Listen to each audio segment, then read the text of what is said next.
The city of Cordova is like other remote Alaskan towns. Cordova is nestled on the eastern edge of Prince William Sound and is not attached to Alaska's main road system. The residents rely upon air and sea transportation for resupply. Cordova enjoys a rich history that is still being ridden by the people that live there today. Natural beauty and wildlife is abundant, with many Cordovans residing and working on or near the sea. Alaskans know the sea can be a very dangerous place. During the 1964 Good Friday earthquake, Cordova and many other Prince William Sound communities were struck by tsunamis. Today, the threat of tsunamis has grown just as the population of Cordova and the state has grown. When you hear about the earth opening and closing again, it's hard to know where to exactly stay.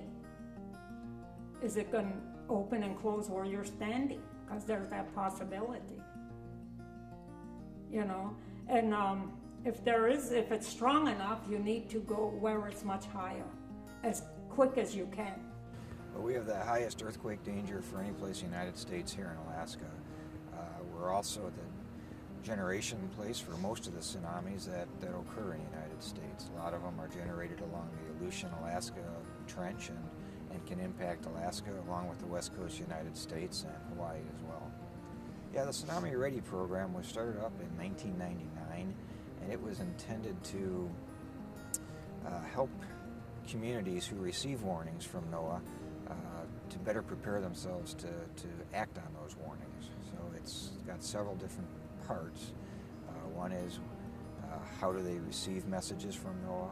How do they translate those messages to their local populations? How do they prepare their local populations? And how do they prepare the city itself as far as planning, evacuation plans, shelters, knowing where to go. So it's all part of the Tsunami Ready program. And without that knowledge, warnings from NOAA don't help the cities very much unless they know how to act upon them. One thing that all of our Alaskan communities have in common, from the largest to the smallest, is that help sometimes will be a long ways away. Even in our larger cities, if the transportation system is damaged, it could be hours or days before we could get help. And all these communities around the state, they rely upon the movement of goods and the provision of essential services, and usually by only one source. So our communities have a higher need and a higher expectation of that community preparedness. And that has been our tradition, not just in recent years, but throughout centuries.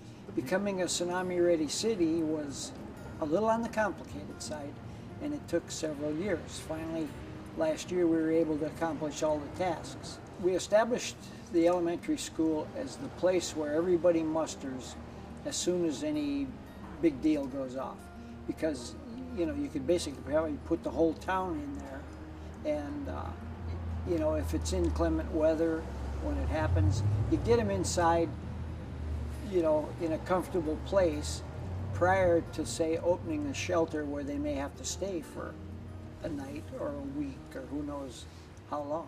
I just want the town to be prepared. I want the folks to be safe here, and I want them to know how to get the heck out of the low-lying areas. It's about educating the public, getting the right signage, getting the right zoning, the right education. All those things together make up a truly tsunami-ready community. Whenever that tsunami happens, this community will be prepared. Safe haven, routes to safe haven, alert systems, and an educated population.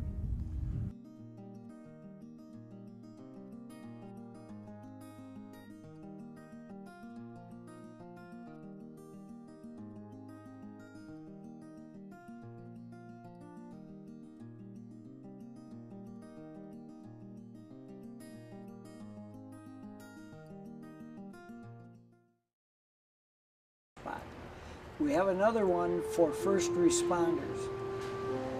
There goes the tsunami siren, our test at noon every Wednesday. That's very interesting. Now we'll hear the message. I assume you can hear it there. Yeah.